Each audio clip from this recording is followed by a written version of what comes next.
Bawana molak malik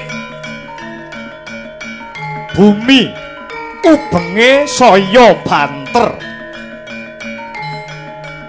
panasing srengenge yen wanci awan kaya ngobong jagat kaya panasing manungsa kang laku nista watak siya mburu napsuning raga. Para manungsa wis ilang sifat kautamane adoh rasa kamanungsane dibes panembahe wengis tumindake kahanan saya rusak racak padha ajak-ajak nerak pacak drajang pernatan hangkara murka durung kawiyak.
Kowe melu wong-wong Pandhawa kok kerasan?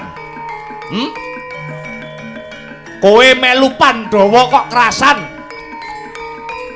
Uripmu kuwi karo para Pandhawa rina wengi mung ditindes.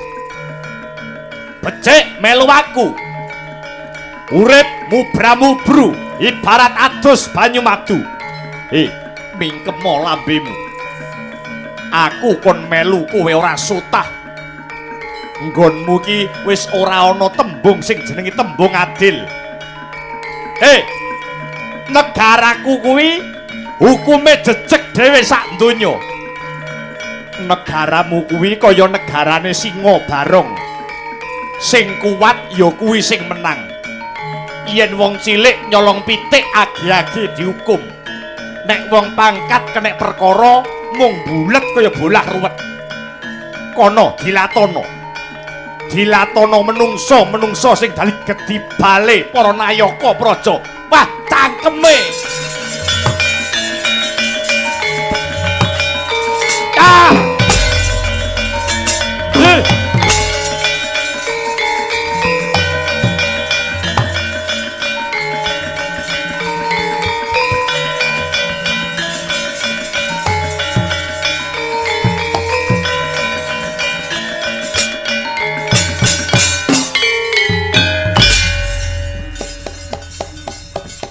yen silih pepiong kaki nini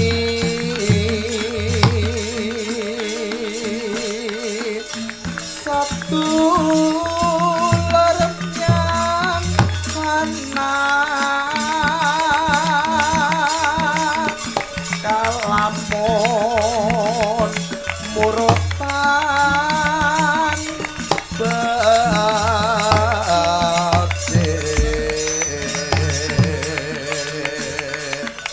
Nora pantas yen den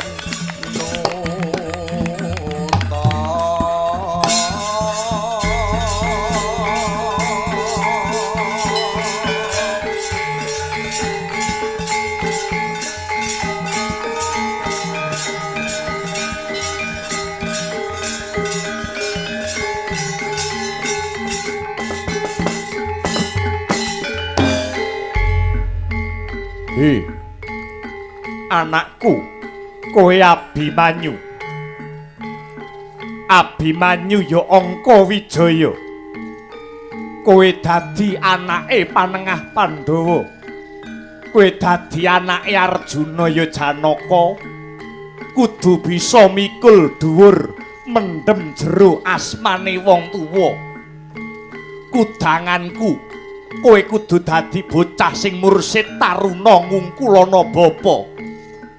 Yen Abimanyu nyawang kahanan ing ripalungguhan iki sing wis saya ora tentrem, yen Abimanyu nyawang swasana bumi Ngamarta sing wis ora ayem kaya mangkene, jeneng sira Abimanyu aja mung meneng wae. Abimanyu aja mung mangku tangan. Kowe kuwi anake Panengah Pandhawa. Bapakmu sregep meguru, bapakmu sregep tirakat prihatin. Kowe ya putune Prabu Pandhu Dewanata. Simbahmu biyen, simbahmu Prabu Pandhu Dewanata kuwi banteng-bantenge wong tanah Jawa. Tak kudang kowe bisa taruna ngungkulana bapa. Aja nganti simbahmu banteng duwe putu tikus wae kok ora.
Begegek ugek sadulita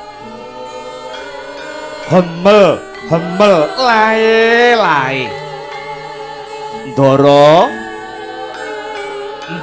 kula Raden Arjuna Ndara kula punika ingkang peputra Raden Abimanyu Ndara Abimanyu Ndara Angkawijaya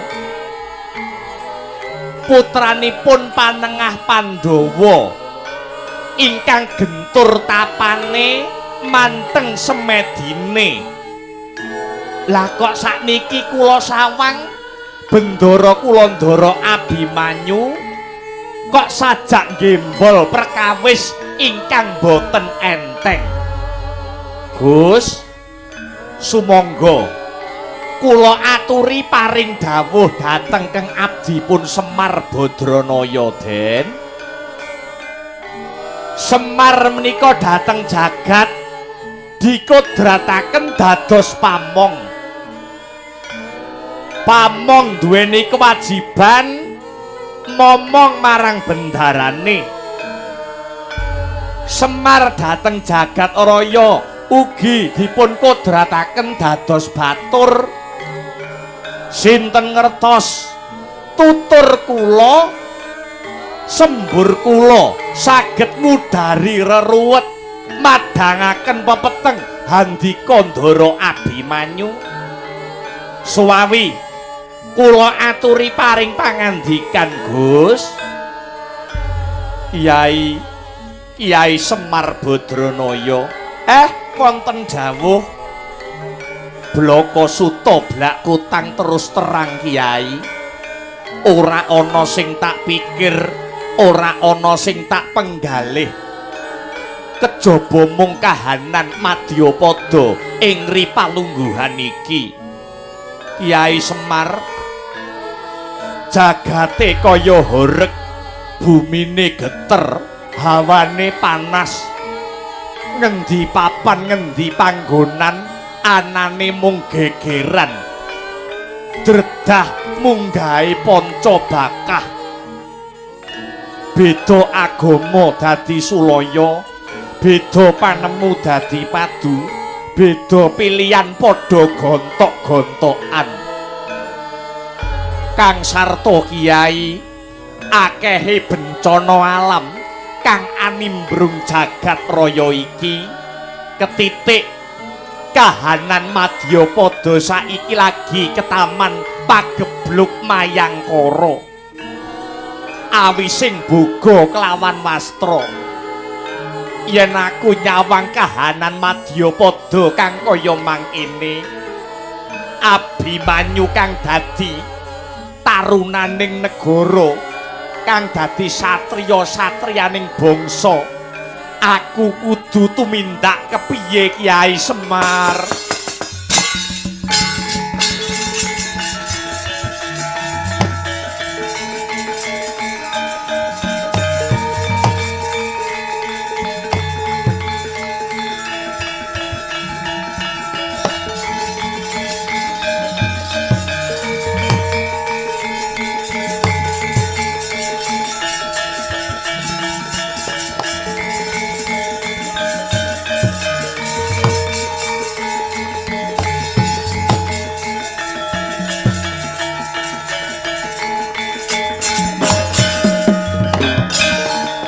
Semareka den prayitna asmunira ririh eka balik titiyane gandayani wong trisanya purnama sasi gilar-gilar semedining tengahing latar bilang ana lintang Bima Sakti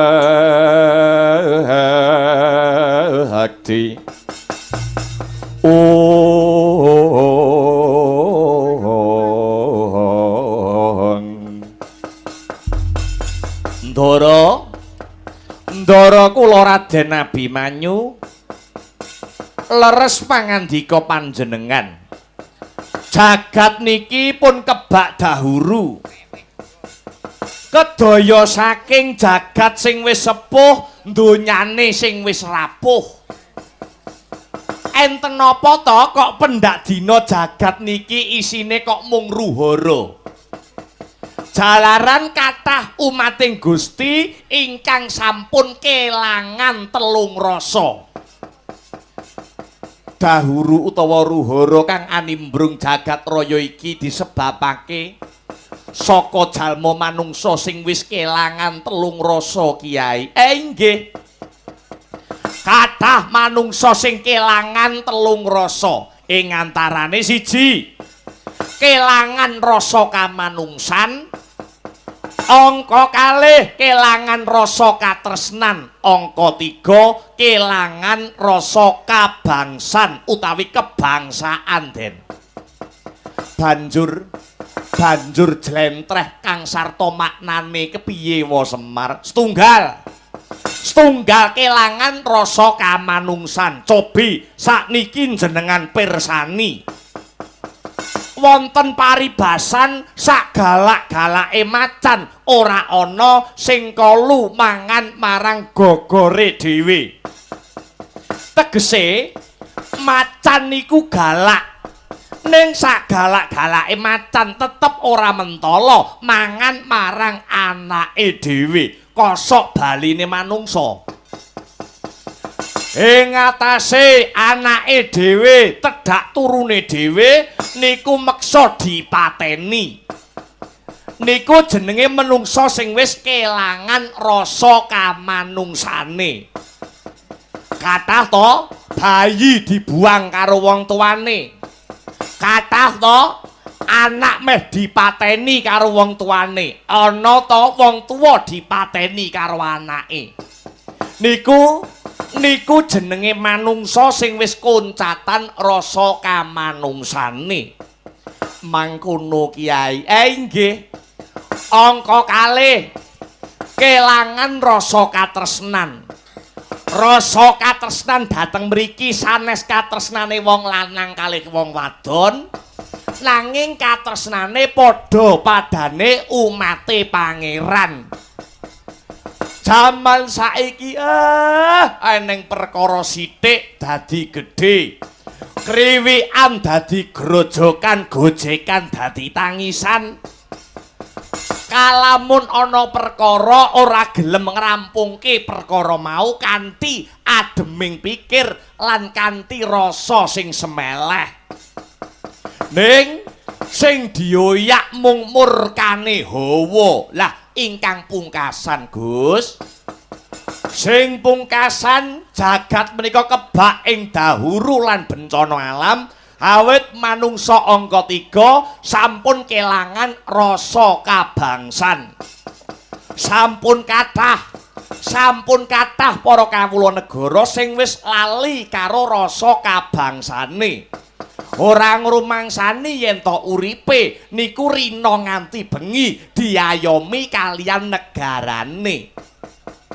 Iya wa Semar, pancen bener apa sing dadi kandhane Kyai Semar Badranaya. Pramila Raden, menawi panjenengan Ndara Abimanyu kepengin jagat niki saged ayom-ayem tentrem, panjenengan rewang-rewangi nggih Gus, meminta nugrahaning Gusti ingkang akarya jagat, nyenyuwun marang purbaning Gusti supados jagat niki saged waluya jati temah nirmala den.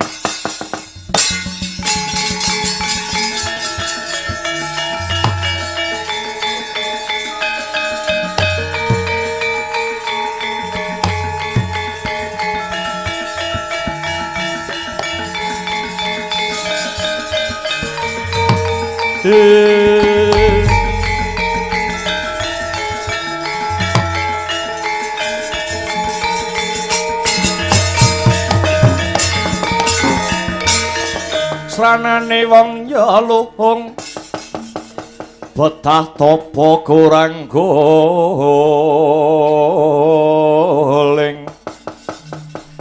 Helinga solah jatmika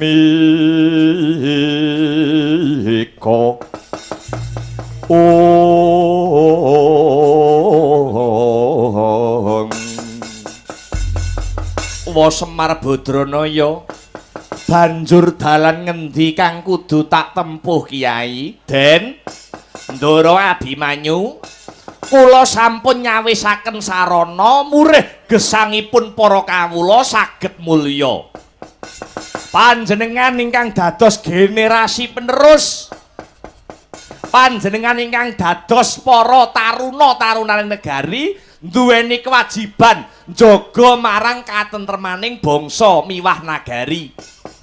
Ndara kahanan badhe ayem menawi calon pangarsa utawi calon pemimpin negara saged gayuh nugrahaning Gusti ingkang sakmangke sampun tumurun winastan wahyu cakraning rat ingkang dados simbol wahyuning keprabon Ndara. Wahyu cakraning rat kang dadi simboling wahyu keprabon. Nggih. Kyai Semar mokal yen Abimanyu bisa ngantukake wahyu kasebut. Nyatane aku saiki krungu kabar kang sumebar pawarta kang warata. Jarene wis akeh para putra-putra bangsa, putrane para panguwasa sing padha kepengin ngentukke wahyuning keprabon ingkang winastan wahyu cakraning rat kuwi mau Kyai. Den sampeyan aja jirih getih wedi ing mati. Sing wenang milih niku wahyune sanes menungsane. Senadyan sakmangke sampun kathah para nom-noman sing padha nggayuh wahyu ning durung karuwan saged kuat utawi kuwagang nampa wahyu keprabon wahyune ratu ingkang winastan wahyu cakraning rat kala wau Gus mangkono Kyai. Nggih. Nek miturute Semar sing liyane do ngitok-ngitokke kepengin gayuh wujuding wahyu cakraning rat pun monggo ora usah digagas. Ning nek miturut pamrayogi kula sampeyan Ndara Abimanyu malah nindakaken namur laku tegese nyamar. Sak rampunge nyamar jenengan nglakoni tapa ngrame munggah gunung mudhun jurang mlebu karang padesan nglakoni blusukan Ndara. Mbantu sok sinten kemawon ingkang butuhaken bantuan jenengan badhe kula dandani wujuding brahmana utawi pendhita jenenge disalin mboten Raden Abimanyu ning Pandhita Begawan Madu Branta.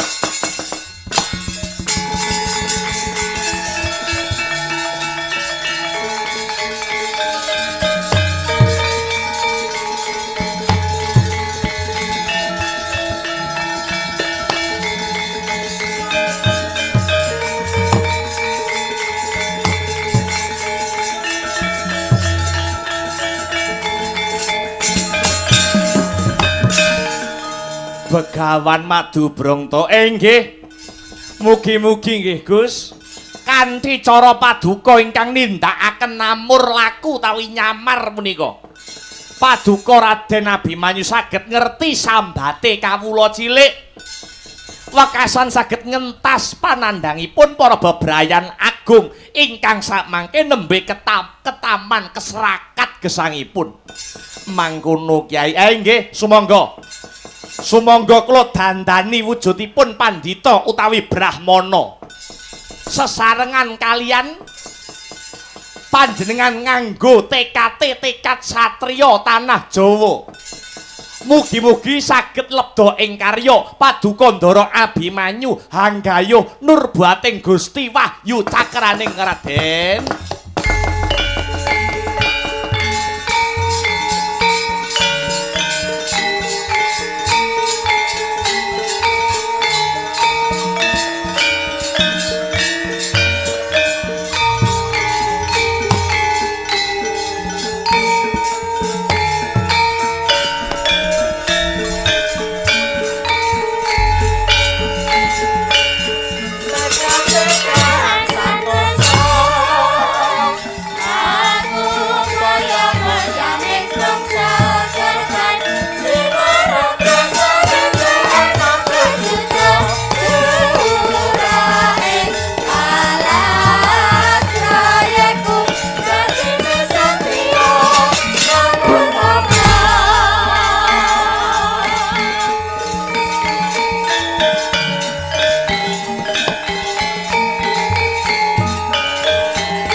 langenira sang nar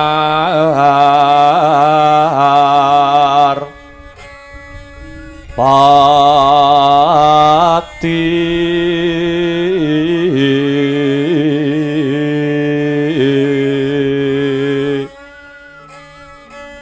lampah hiro alon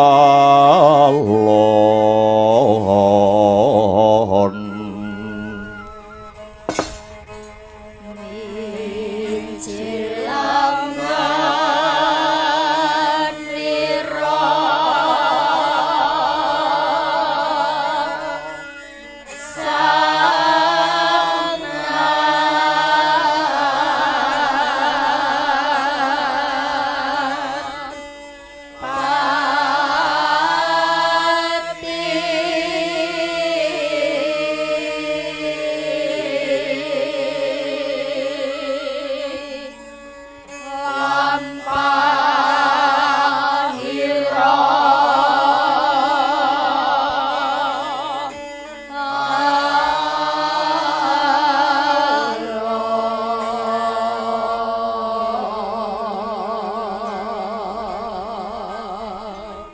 ginarabak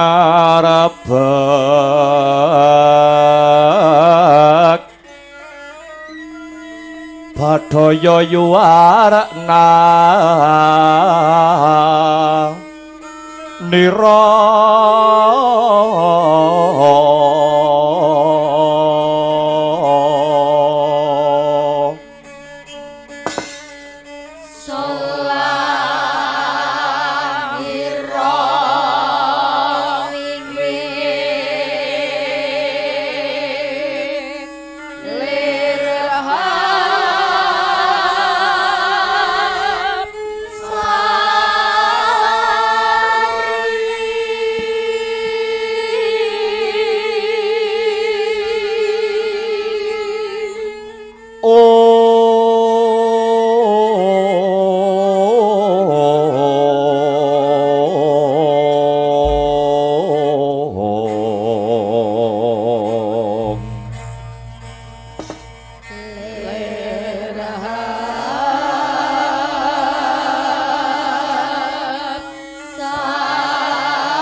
Sumulole, sumorate, emprit gantil, buntute omah joglo. Hawela, hawela.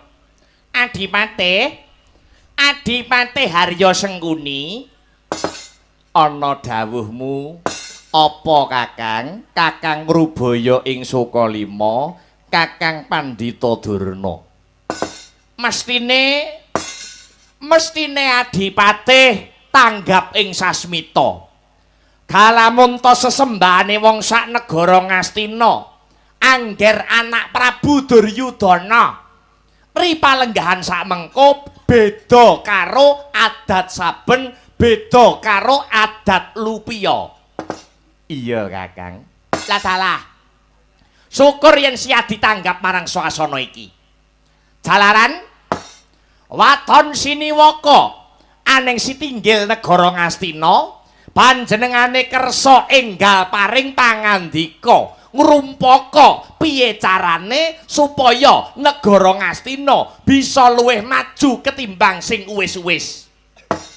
Nanging Dipate, nanging katone dina iki beda. Dina iki beda karo adat saben kok Dipate. Nganti bingung nggonku nggagapi. Apa ta jane sing dadi kersane anak angger Prabu Duryudana ki apa? Wiwit mau nganti saiki pijer meneng wae. Lah ngene iki nak sing didayoi meneng wae, sing dayoh ora bingung. Jajal. Pandhita Durna, Adipate Harya Sengkuni, Angger Narpati Ngawangga, Karna Basusena. Kabeh ki ra nggur mertamu, merdayoh ana ngarsane anak Prabu Duryudana. Sing didayoi meneng ae dayohe ora bingung Dipate. Lah iya to Kang. Nek nganti ngene iki aku ya melu bingung, aku ya melu judeg. Kira-kira apa ana sing dipenggalih karo anak Prabu Duryudana ya Kakang Ngrubaya? Saengga pirang-pirang jam awake dhewe ning kene anak Prabu Duryudana ora kersa paring pangandikan. Apa kira-kira ana perkara sing abot nganti mahanani anak Prabu Duryudana nandhang sungkawa? Apa uga ing antaraning aku Kakang Ngrubaya ing Sukalima apa sing seba liyane ning kene iki duweni kesalahan, ning kene iki duweni dosa, ning kene iki duweni kaluputan karo anak Anggir Duryudana. Lah iya ta Dipatih. Kamangka perkara kuwi bisane rampung ya kudu dirembuk, kudu nganggo sarana mupakat utawa musyawarah. Dirembuk bebarengan. Ra yo ngono ta Dipatih? Iya, Kakang. Wis, saiki ngene wae. Gandeng ing negara Ngastina kene iki sing disepuhke ya mung Kakang Durna. Mula dina sakmengko Kakang Durna matura kelawan panjenengane. Mbok menawa Kakang, mbok menawa kanthi ature Kakang Rubaya ing Sukalima Kakang Pandhita Danyuang Durna bisa dadi jalaran anak Anggir Duryudana luluh penggalihe. Ya. Ora wurung sing tuwek sing kon maju. Sing nom-nomi do ngapa ngono lho aku iki. Anggere nek perkara kok mesti sing tuwek sing diceluk, sing tuwek sing dijokne. Walah, sing nom-nom iki do duwe gawean apa? Ya merga sing tuwek iki dianggep bisa ngerampungke perkara. Ayo tuwek karo nom enak ndi? Ora usah bahas kuwi. Saiki iki sing kene iki sampeyan sing disepuhke, sampeyan sing matur ngono lho. Kowe nyapa lho dadak ngono barang. Nger, anak Prabu. Anak Prabu Duryudana. Monggo to, Nger, monggo. Kula suwun kanthi sanget kula aturi enggal hambabar pangandikan. Kula suwun enggal hambabar pangandikan baya wonten wigatos ingkang pundi? Semunipun paduka anak Anggir Duryudana nembe nandang duh kita, nembe nandang sedih. Monggo jernyatanipun wewangsaning para nimpuna. Nalendra ingkang siniwaka menika kedah saged damel tentrem, ora gawe tintrim. Lho ngaten. Sedaya sami nengga dawuh pangandika paduka. Menawi wonten salah kula, suwawi kula aturi paring dawuh, iki lho salah Pendhita Durna. Monggo menawi wonten lepatipun Patih Sengkuni, sumangga katuran paring pangandikan. Sing iki lho salah Patih Sengkuni. Ampun meneng mawon, Nger. Ampun kendel kewala. Para nayaka praja ing negari Ngastina ngantos bingung bilung-lungan judhek ngrasake paduka Anggir Duryudana mboten enggal paring pangandikan. Sumangga slendra raos kula, slendra manah kula. Sedaya perkawis ingkang andadosaken gembolaning rasa niku mboten saged dirampungaken yen mung dinengke mawon, Nger. Pramara reh mangoswamya ngambreng kadikaronaning kaswahase ring marga Hemalatgung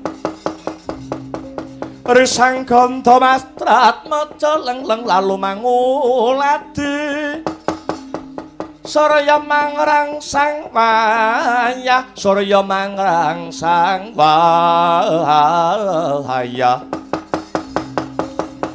Umyus Hamara maya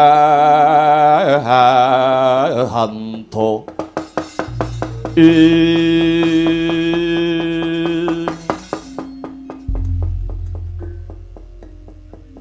kula tak takon kalih sampeyan kabeh. Perkawis napa, Nger? Masalah napa? Wonten problem napa? Blonjo utawi bayaran sing kula paringke teng sampeyan kabeh pendak sasi napa tasih kirang. Pendak sasi nampa gaji saka negara. Pendak taun diundhake bayarane. Nanging kabecikan sing kula tandur teng sampeyan babar blas ora ana undu-unduane. Wah, la iki. Nek wis perkara dhuwit iki nyat angel kok. Nyat gawat iki perkara dhuwit iki. Rombongan iso bubar nggo perkara loro. Siji perkara dhuwit, loro perkara jerone jarik. Lah iki lho. Iki sak nomer iki. Lah ya tadi Patih. Panjenengane kok saged ngendika kados mengaten niku jane enten napa ngangge dasar napa nganggem wewaton menapa? Panjenengan Bapa Durna Patih Sengkuni Kakang Karna Basusena leh ngabdi dhateng Duryudana niku jane tulus lahir tekan batin napa mboten? Kirangipun menapa? Kirangipun menapa anggenipun pun bapa ngabdi dumateng Praja Ngastina. Prasasat panjenengan perintah ngaler, Durna nggih ngaler. Panjenengan perintah ngidul, Durna ya ngidul. Napa mboten kemutan nalika lelampahan Dewa Ruci kepungkur? Lakon Dewa Ruci rumuhun. Lakon Dewa Ruci niku gayeng. Nek ora percaya, nggo taun ngarep. Oh, ngoten. Nalika lampahan Dewa Ruci, kula panjenengan utus pripun? Piye carane mateni Bratasena? Ing atase kula niku pendhita ning kula nggih tetep manut perintah saking Paduka Ananggir Duryudana. Bratasena kula jlomprongke, Bratasena kula alapatile, Bratasena kula larapaken ken jegur wonten Samudra Kidul ingkang winatan Samudra Minangkabau. Pamrih napa? Pamrih supaya Bratasena mati sajroning banyu. Bratasena kula apusi ken goleki banyu suci Pawitrasari. Ning sejatine banyu suci Pawitrasari niku boten enten. Sedaya niku namung reka dayane Panembahan Durna anggenipun ngeboti perintah dawuh saking andika anak Prabu Duryudana. Meneh niku kula perintah ngaler nggih ngaler, kula perintah idul, Durna ya ngidul. Kirangipun menapa, Nger? Bapa Durna, dalem. Kula tak takon kalih sampeyan. Sampeyan dateng mriki niku dados menapa? Dados sesepuh negara Ngastina. Maknane sesepuh asepe ampuh. Tuwa niku tegese bisa mbuntu hawa. Yen to nyatane Paduka saged ngendika ingkang kados mekaten. Menapa ingkang dados kekarepane Duryudana, menapa ingkang dados gegayuhan kang sarta kepinginane Duryudana? Kula ingkang badhe mbudidayakaken murih kasembadaning sedya. Nanging nyatane angger Duryudana duweni gegayuhan ngene, angger Duryudana duwe kepinginan ngono, ngene, ning nyatane mboten nate kelakon. Ingkang panjenengan ngendikake jaman sampeyan ngloropke Bratasena kon jegur Samudra Minangkabau. Ing pamrih ben Bratasena mati, ing pamrih ben Bratasena dumugine pecah. Ning nyatane nganti saiki Bratasena isih meger-meger urip. Angka kalihipun para dewa anggenipun nurunaken wujudipun kanugrahan utawi wahyu sampun marambah makaping-kaping. Jare sampeyan Pendhita Durna Pendhita ing Sokalima niku pendhita limpat seprapat tamat dadi gurune wong sak jagat. Pandhita sing pinunjul winong wong ing dewa cinaket kelawan cawata. Nanging kenang apa wiwit biyen nganti detik menika Praja Ngastina babar pisan durung nate kecondhoan kanugrahan wahyuning dewa.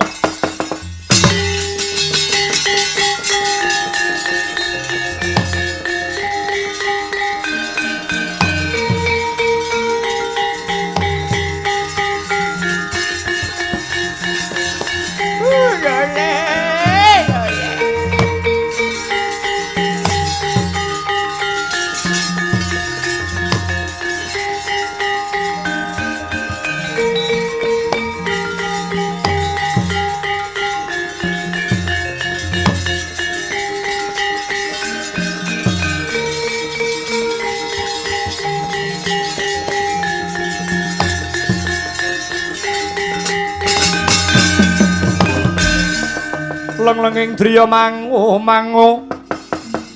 mangun gong ganduhan rimang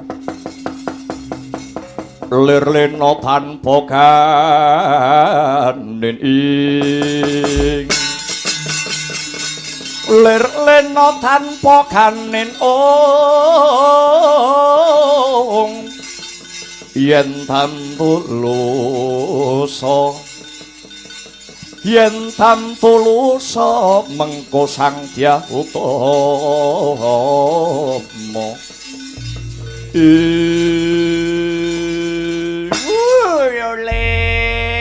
lole sate gule enak rasane, sinden ayu enak rasane. Ngono dadi alas dadi perunas. Nger, anak Prabu. Nggih. Kula tanggap ing sasmita. Batin Paduka semunipun nenutuh lawan Pandhita Durna. Dadi wong tuwa ora bisa ngrampungke perkara. Paton ana wahyuning para dewa tumurun wonten ing Madyapada. Ngastina babar pisan durung nate ngentuke wujuding kanugrahan, wujuding wahyu. Rak ngoten ta karep sampeyan? Nggih, syukur menawi panjenengan sampun tanggap, syukur menawi panjenengan sampun ngertos. Wahyu ingkang tumurun wonten Madyapada niku kathah. Wahyu Makutha Rama duk rikala semanten. Jarine Kakang Awangga Dipati Basukarna saguh nggayuhke wahyu Makutha Rama. Ning nyatane ketoke mangkat kaya yak-yaka. Kadung Duryudana ngentek ragat pirang-pirang, nyatane mulih ngapluk ora entuk apa-apa. Wahyu Makutha Rama malah anggrem wonten ragane Panengapandhawa si Janaka. Wonten malih wahyu kang winastan wahyu Trimanggala. Kurawa ya kepengin gayuh ning nyatane wahyu malah diregem karo Panengapandhawa Siwregudara. Wonten malih wahyu Widayat sing entuk malah Abimanyu, wahyu Purbakayun sing entuk si Janaka, wahyu Tamtama Jati sing entuk Gatotkaca. Kabeh wahyu dientuk ning Pandhawa sak krucu-krucune, sak anak-anake. Babar blas Ngastina durung nate entuk gawe. Pejabat-pejabat Ngastina isan nggur ngentekne bondo negara. Kamangka angger sampeyan niku anjang sana kunjungan teng pundi-pundi niku sing ngragati negara. Tugas kunjungan ngalor, tugas kunjungan ngidul, foto. Laporan. Niku sing ngragati negara, damel duwite rakyat sing bayar pajak, ning nyambut gawe malah kaya gombal, matane picek.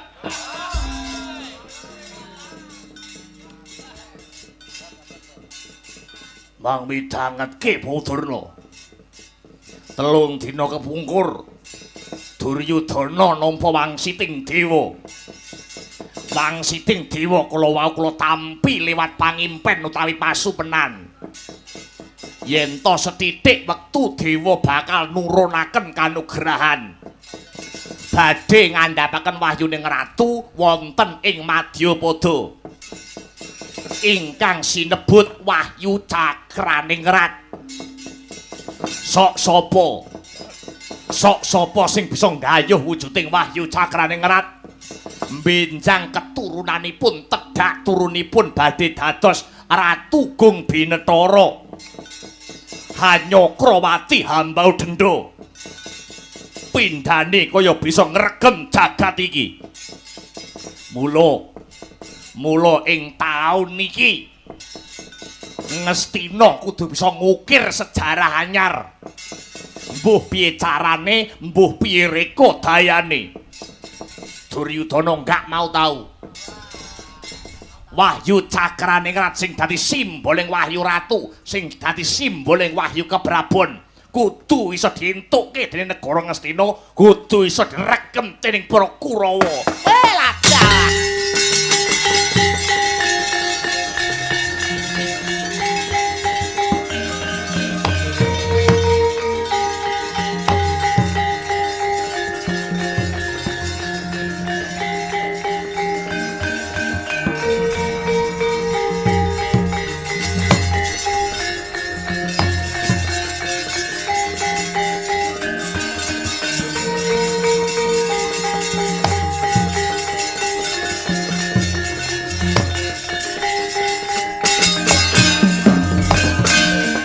Pandita karya wangsit pindha kumbang ajab ing tawang susuh angin ngendi nggone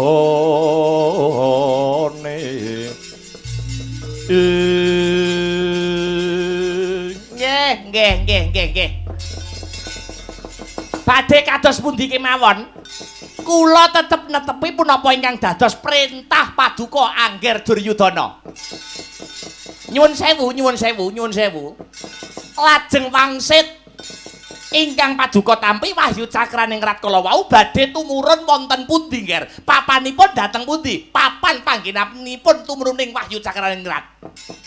Wahyu Cakraning Rat badhe tumurun wonten ing wana Krendayana ya alas Krendawahana utawi dhateng pasitran Gandamayit.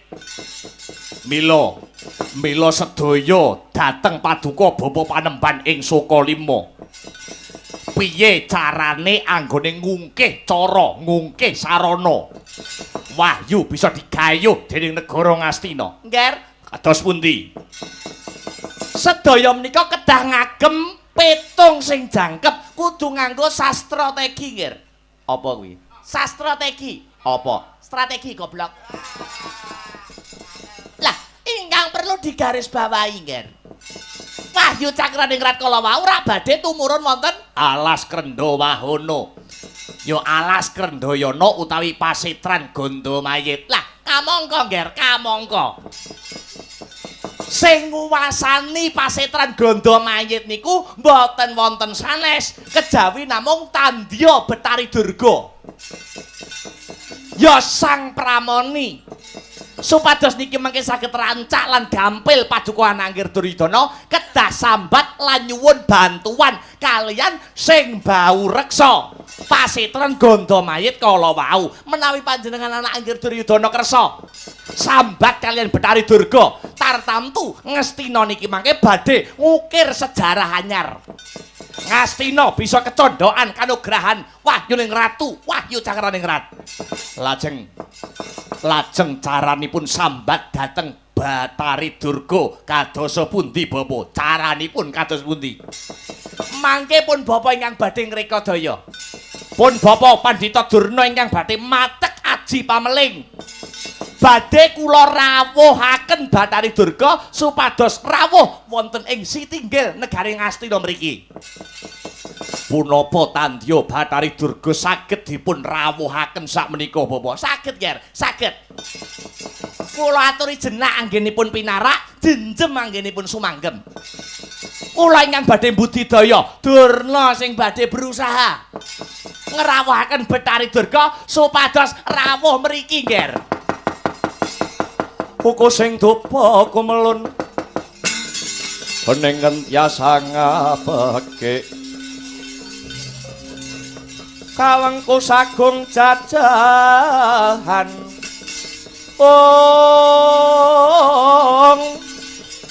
nanging sanget iki pisang resik aneka putra kang hanjok saking wiyati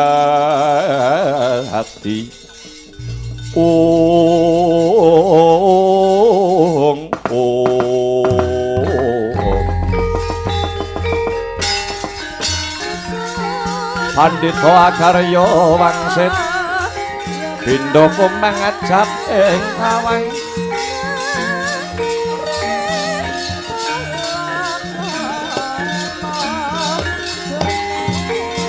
susung angin ngenting gone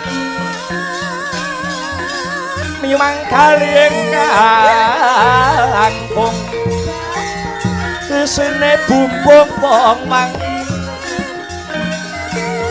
ong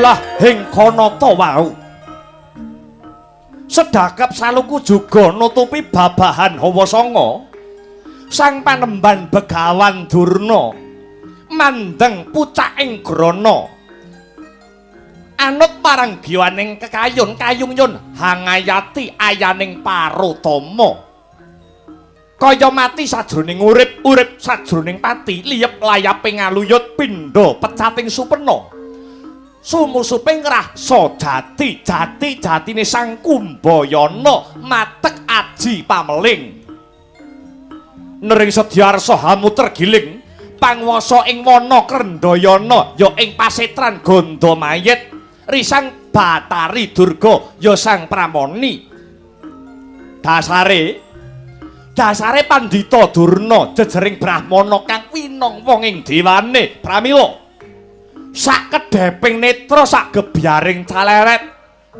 tandya Batari Durga wis prapta haning setinggil praja Gajahhoya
Dewa-dewa sukata marang soring prang mudane arom-arom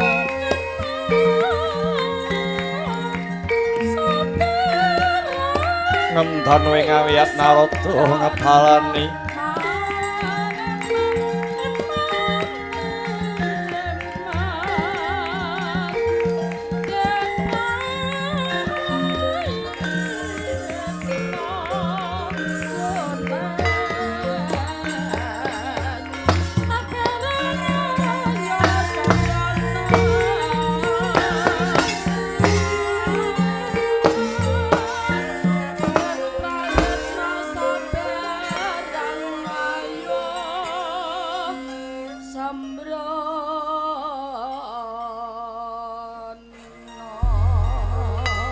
Hanjrah kang puspita harum kasiliring samirana mbrek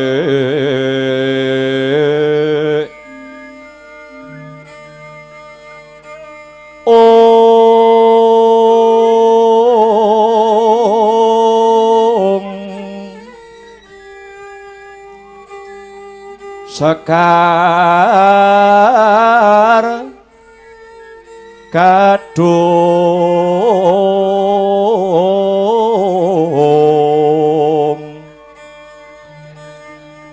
ko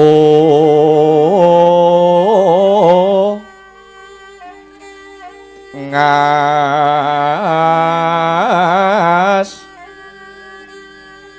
gandhanyo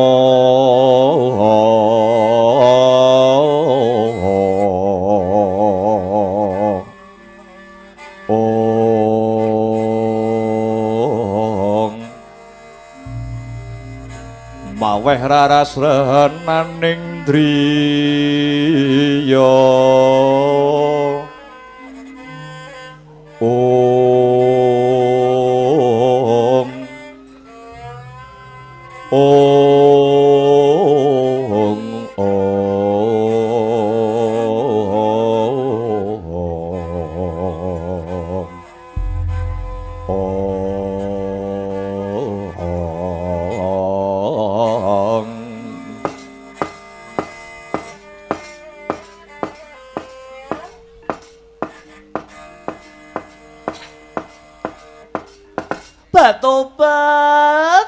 Tobat. Aja gawe kaget atimu aku sing teka Duryudana.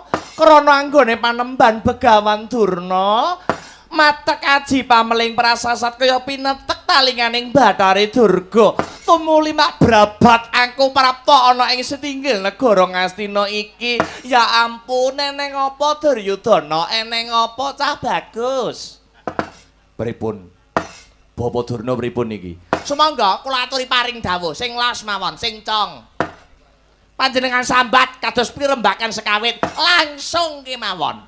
Ndang sambat, ndang curhat, napa-napa niku nek nyuwun dhateng Bathari Durga. Niku mesti akeh kelakone. Ngoten? Jalaran napa? Jalaran niku akeh wong sugih-sugih niku angger sambat Bathari Durga, kathah hasilipun, kathah berhasilipun, Ken. Sapa ae angger pengin sugih, pengin sukses, hubungi kontak person Tandio Bathari Durga. Nek pengin sugih mang mriko, pun dinteni teng kos-kosan. Oh nggih. Kawula nuwun. Kawula nuwun Tandio. Kawula nuwun Tandio Bathari Durga. Apa Duryudana? Apa biyu kowe iki tambah tuweke tambah ganteng, kowe iki tambah tuweke tambah bagus. Duryudana ya ampun, napa bocah bagus.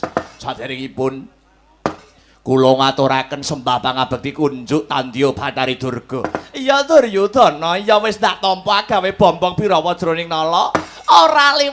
Ora liwat pangestunipun ibu wae tampanana Duryudana, Jaka Pitana, Jaya Pitana, Gendari Suta barepe Kurawa iki.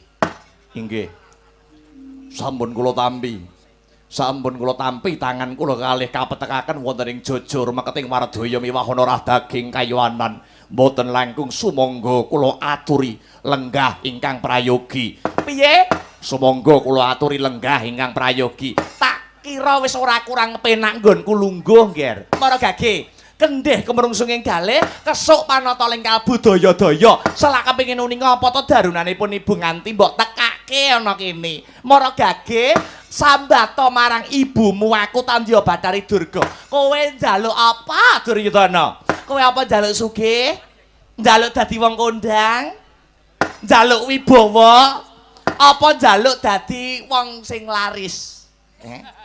Njaluk apa wae sing dadi kepinginanmu bakal keturutan? Apa kowe njaluk demenan ben ra konangan?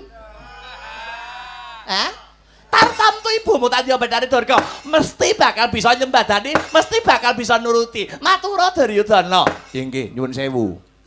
Njaluk apa? Ilangan rasa durga masa gurugi. Rikuh Kang Sarta Pekiwu. Inggih, mugi kawuningan. Dewa sampun paring wangsit dumateng pun Duryudana. Bilih dewa badhe ngandhapaken kanugrahan ingkang sinebut Wahyu Cakraningrat. Cakraningrat bakal tumurun ana wilayahku. Ya kuwi ana ing pasitran Gandamayit. Wangsit sing mbok tampa rak ya ngono to? Iya ora? Inggih. Piye Duryudana? Apa kepengin ngentukke wahyu kanugrahan sinebut? Inggih. Kanjeng Ibu. Awit selamining gesang, selamining Duryudana urip Ngastina babar belas durung nate kecondhokan kanugrahan. Saben-saben ana kanugrahan sing tumurun sing ngentuke lupute Pandhawa ya anak-anak Pandhawa.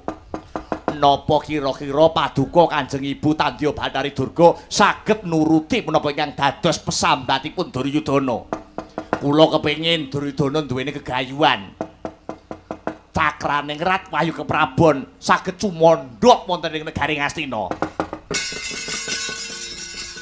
Hangut darit yastra riwut ora wedi rawat wawati.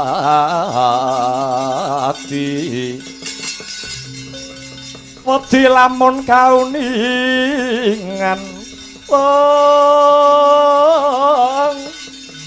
mring sang hambek humalati tanwandi binardi bloko kacurnan kang hambek juti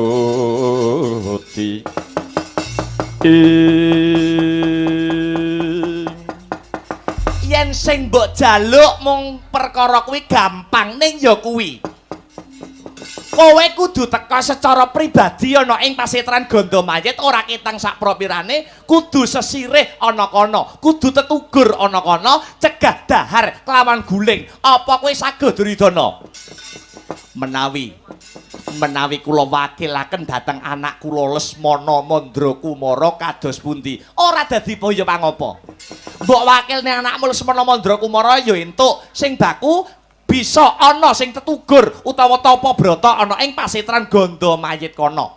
Hanya dong tumruning Wahyu Cakraningrat kanthi mangkono bisa kasembadan negara Ngastina iki bisa ngukir sejarah anyar kulo. Inggih ngestokaken dawuh. Ana syarate Duryudana, ana pitukane. Syaratipun punapa? Ana tetembungan Jerbasuki mawa beya, kelakone Panjangka kudu mawa pangorbanan. Liripun kados pundi? Punapa ingkang kedah kula wujuti? Menapa ingkang kedah kula kurbanaken? Bisa kasembadan apa sing dadi sediamu ning ya kuwi. Ning ya kuwi. Besok yen Duryudana wis tumeka pati, nyawamu utawa sukmamu dadi wadyabalane Betari Durga ing pasitran Gandamayit. Dadi jem setan priprayangan, engklek-engklek balunga tandak. Piye kira-kira Duryudana saguh mujuti apa ora?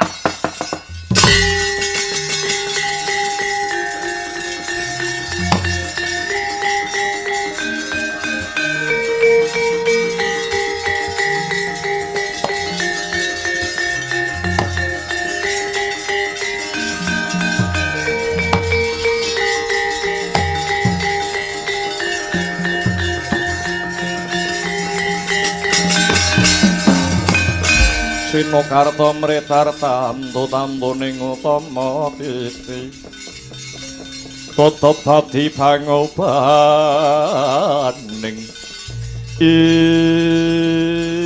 Piye? Kowe sago apa ora? Wahyu Cakraningrat bisa kasembadan tumurun ana negara Ngastina lamun kowe besok Duryudana mati. Kowe besok sukmamu nyawamu dadi prajuritku, dadi jem setan priprayangan. Piye? Kowe sago apa ora Duryudana?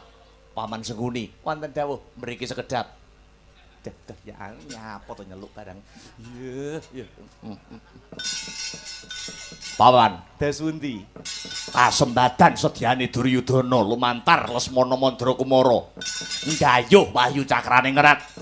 Ning syarate besok yen panjenengan ingsun wis tumeka pati, nyawane Duryudana bakal dadi wadyabalane Betari Durga, dadi demit ana pasitran Gandamayit. Piye mungguh menuruti Paman Sengkuni piye? Ngaten Ger, ngaten.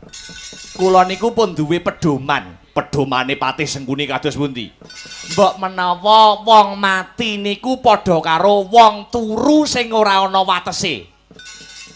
Wong turu niku nek pun mboten krasa napa-napa to, Ger? Nggih. Turu sajeke urip nganti kukuting jagat. Paribasane tanpa wangenan. Lah miturut pamanggihipun Patih Sengkuni, Ger.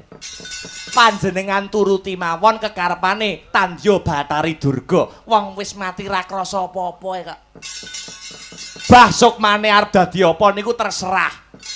Arep dadi demit yo ben, arep dadi setan yo ben. Bakune urip pisan ana ing donya, iso sugih, derajat pangkat wis cumepak, duwite akeh, bojone ayu. Lho, ngaten. Dados dituruti mawon napa sing dadi syarat-syaratane Tandya Betari Durga. Lho, sembadane lho, turuti mawon. Mang manut kula mawon. Nek teng donya niku uripe penak, teng akhirat besok uripe ya penak.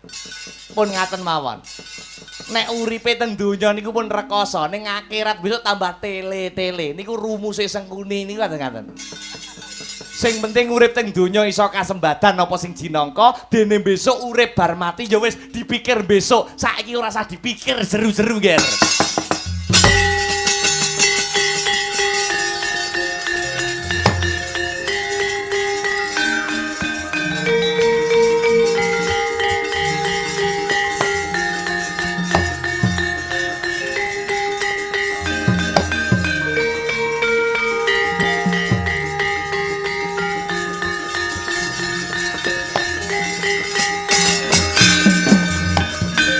Duryudana saguh apa ora? Inggih. Inggih piye? Duryudana sagah. Kula condong Kang Sarta rumajang kalian gagasanipun Paman Sengkuni. Besok dipikir besok bakune urip teng donya saged kinemulan bondo donya lan derajat pangkat.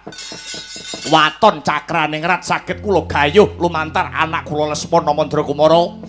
Nyawa kula badhe kula udhokaken dhateng panjenengan Tandya Bathari Durga. Tak sekseni ucapku Duryudana.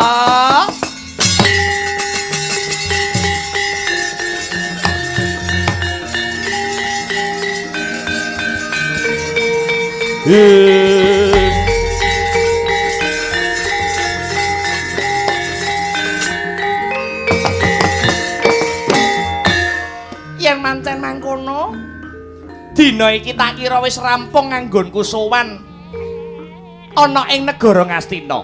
Aku bakal njaluk pamit ya Duryudana. Dina samangka pun ibu kang bakal tata-tata murih kasembadaning sedya. Anakmu Raketang Sedela Si Lesmana Mandrakumara kudu sesirih ana ing alas Krendayana ya pasitran ganda mayit. Inggih. Ngestokaken dawuh. Tumuli ibu nyuwun pamit ya kula Duryudana. Sumangga kula dherekaken Kanjeng Ibu. Mugi-mugi menawi wahyu cakraning rat sampun diregem kalian para Kurawa, wahyu cakraning rat saged sumandha wonten ing negaring Astina. Mugi-mugi Duryudana iso tambah kuncara Hanjayeng Bawana anggenipun dadi ratu ngenyam kawibawan dhateng negaring Astina. Satemah Duryudana bisa ngrangsang jagat menika Tandya Bathari Durga.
Lah ing kono to mau gantiya ingkang winuwus solaing para prajuritipun Bathari Durga solae para jim setan priprayangan yen Cinandra mliwis nyampar banyu.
Rumah Wayun Sang Yaksendragara rupa mangesos kadyangen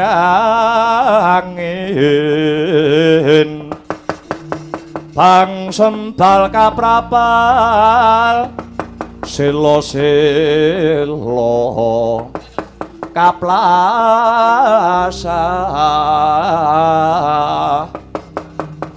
satulu mayu mangungsi kagiat kagodha kang jaga bumi Hindu Brasta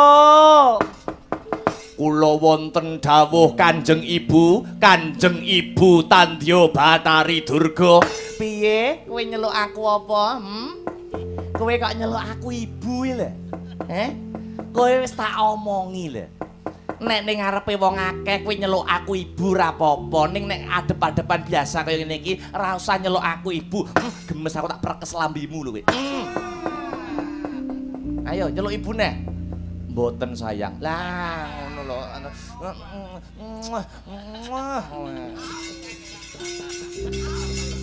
Aku bakal takon karo kowe Hindu Brasta. Tanglet babakan punapa? Kowe iso sugih sing marake kowe sugih sapa? Panjenengan sing marake kula dados sugih. Kowe iso dadi ratu sing iso ndadekne ratu kowe sapa? Panjenengan. Kowe iso korupsi ora konangan sing ngelangi sapa? Inggih jenengan. Kowe iki pancen tak bedakan dari yang lain. Kowe kuwi serba tak spesial nih. Apa bae kepinginanmu bisa keturutan.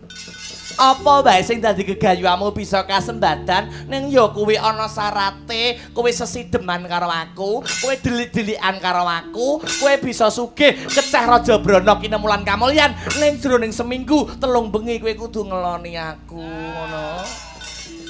Inggih. Saiki aku arep njaluk tulung nang Pian. Pripun? Aku arep njaluk tulung nang Pian. Inggih, punapa ingkang kedah kula bantu?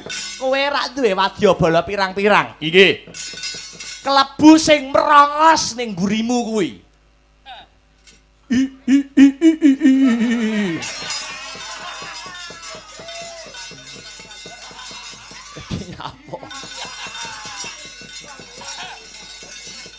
Siagakna kabeh prajuritmu. Kupengen alas Krendayana. Kupengen pasitran Gandamayit. Kupengen ana kabeh sakiwa tengening alas. Wong jaban rangkah ora kena mlebu alas Krendayana. Kejaba mung wong-wong saka negara Ngastina. Wakil saka negara Ngastina ora ana liya kejaba mung Atmajendra negara Ngastina. Ya kuwi Si Lesmana Mandrakumara. Yen iki mengko mung Si Lesmana Mandrakumara kang mapan ana jroning alas, gelem ora gelem Wahyu Cakraningrat bakal cumandha ana ing Lesmana Mandrakumara.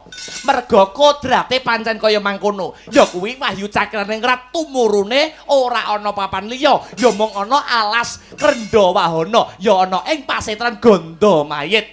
Nuwun inggih, ngestaken dawuh. Paham? Paham. Bagus ki enggal dibudalke. Dikupeng ubeng alas Krendayana ora ana sing entuk mlebu kejaba mung wakil saka negara Ngastina. Nuwun inggih, ngestaken dawuh Tandya Batari Durga. Muga-muga antuk pangasih saka Gusti Kang Maha Asih. Pilih ana prajurit sing sekti. Mandraguna pilih tanding sajroning jurit waton lanang nyekel gaman lading pangersing daging bathok wadeng getih.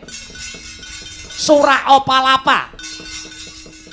Aja nganti tundha Bima lan kudu ing kasembadan sedya yen ana wong jaban rangkah sing mlebu ana ing alas Kendhawahana utawa pasitran Gandamayit tumule enggal singkirna saka alas kuwi. Lho niki ngestaken dawuh nyuwun pamit Tandya Bandari Durga. Prawadya samya samapta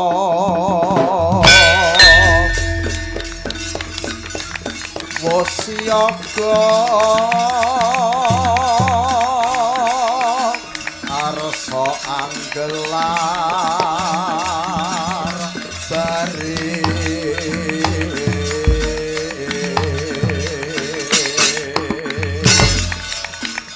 manunggal sajuru-juru klebet kang bandera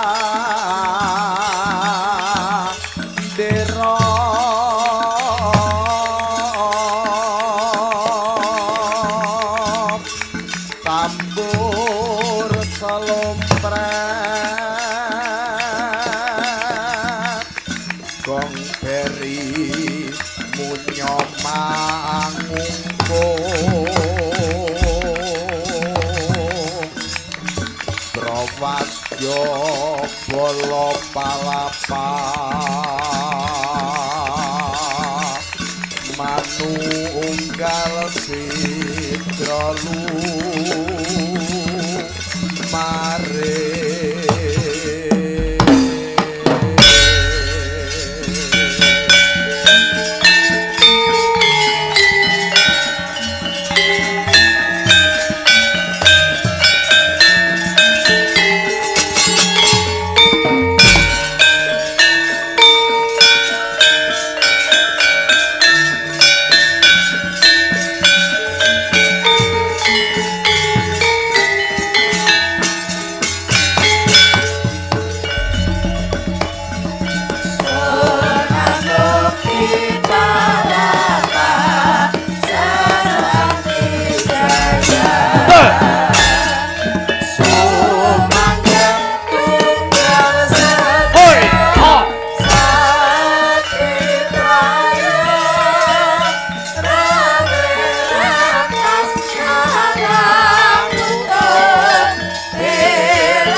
Awas.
dadi atur-atur miturut anut sumarah mring Gusti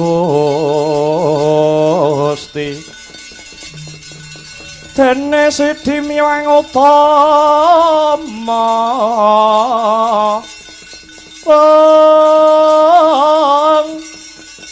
paninta ing praja ngadil bejo dadi bandara rina raban mring pro abdi ing sawergung asirah janmo mangsa baranga bapa pandhita anggenipun nganti anak kula Lesmana Mandra Kumara minangka dados sasaraning Wahyu Ratu. Inggih, Nger. Kula ingkang badhe momong dhateng Kang Putra supados saged dados sarana tumedhakipun wahyu cakraning kerat. Paman Patih Haryo Sengkuni wonten dawuh, Nger. Sampun ngantos wedi kangelan. Dinten sakmangke sampeyan kanthi prajurit Kurawa ngombyongi ndombani nututi Lesmana Mandra Kumara tumuju wonten ing alas Krendha Wahana. Inggih Nger ngestakaken dawuh. Kakang Awangga, kula wonten dawuh tinimbalan Yayi. Nderek tindakipun Bapa Panembahan Durna nganti dumateng tindakipun pun Lesmana Mandra Kumara. Nun inggih dhateng sendika Yayi Prabu. Karta marema kula wonten dawuh Kakang Mas bubarna kang padha gantung sibo panjenenganing sun arsa kundur hangdaton ngestakaken dawuh Kakang Mas. Lah ing kono ta wau sampun paripurna pangandika wong agung ing Astina tumuli kundur hangdaton pyak ngarsa tangkep uri bawane Nalendra datan singlar saking Ubaya.